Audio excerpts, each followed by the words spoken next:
शहाळ्याची भाजी. शहाळ्याची भाजी म्हणजे शहाळ्याची आतली जी मलाई मिळते त्याचा वापर करतो का आपण? त्याची भाजी. पण लागणारं साहित्य सांगा अंशुमन सर. शहाळ्याची भाजी म्हटल्यानंतर पहिल्यांदा शहाळ. हा, हे पहा, हे म्हणजे थोडस जाडसर आणि क्रीमी. हे ओलं. हा, ओके. त्याच्यानंतर दही. दही नाही, ते क्रीम आहे. क्रीम. त्यानंतर हे अद्रक, त्यानंतर मीठ, चक्री फूल आणि हा वेलदोडा आतून जो हसतोय तो वेलदोडा. त्यानंतर हे आपली काळी मिरी, लवंग, मिरची, कोथिंबीर, लसूण, कांदा, शहाळ्याचं पाणी आणि काजू पण आहे. आणि काजू तर आहेच. आपण कोकणातल्या हा तुटका आहे थोडासा, त्याच्यामुळे तो चांगला दिसत नव्हता.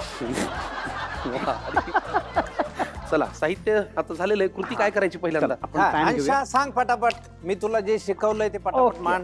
बरं, गॅस तर पेटवशील? हो, हे काय आपला शंकर आहे ना. हे बघ, गॅस झाला. काय पाहिजे तुला आता? तेल. वा, तेल फ्री. बस. वा, आता काय? तेल तापू तर दे. शहाळ्याचं पाणी नाही, शहाळ्याचं डायरेक्ट नाही. मी पिऊ का? नाही, बदलते सगळं. हो. आपण पहिल्यांदा कांदा घेऊया. आता मिरचीवरनं आठवलं, आपला एक मित्र आहे भारत गणेशपुरे. विदर्भाचं रत्न आहे. हो, खरंच आहे. आणि भारत्याने एकदा मला विदर्भात आम्ही शूटिंग करत होतो तेव्हा पार्टी दिली होती. अबे चल बे, खाऊ घालतो ना बे. एका ढाब्यावर नेलं आणि चिकन मागवलं. बर. मी म्हणलं भारत्या, मला ते तिखट बिकट नको हा इथलं काही. अरे नाही बे. वेटरला सांगताना, अबे आले फिक्क चिकन दे आणि आम्हाला डबल तेल दे. फिक्क आणि आम्हाला डबल तेल. हा, आणि ते फिक्क चिकन आलं.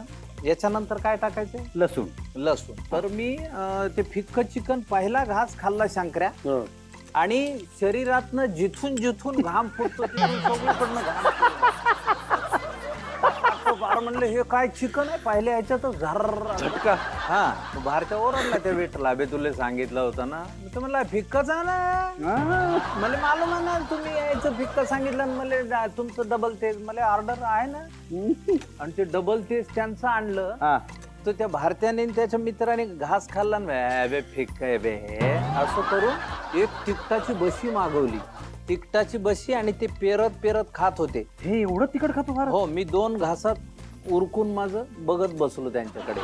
आता नाही खात, आता तो मुंबईकर झाल्यामुळे आता गेली सवय. मला पण तेव्हा अरे बापरे. अरे कोकणातला माणूस हातचे राखून काजू कसं टाकणार? कोकणातला ना म्हणून हातचं राखून करतो. तर आता हे परतून झालेलं आहे. परतून झालंय. आता हे मिश्रण एका बाउल मध्ये आपल्याला काढायचंय. आपण काजू, कांदा, मिरची, लसूण हे सगळं परतून घेतलेलं आहे. आता याच्यामध्ये शहाळ्याचं पाणी टाकायचं. याच्यातच टाकायचं. टाका. बाउल भर टाका. हा.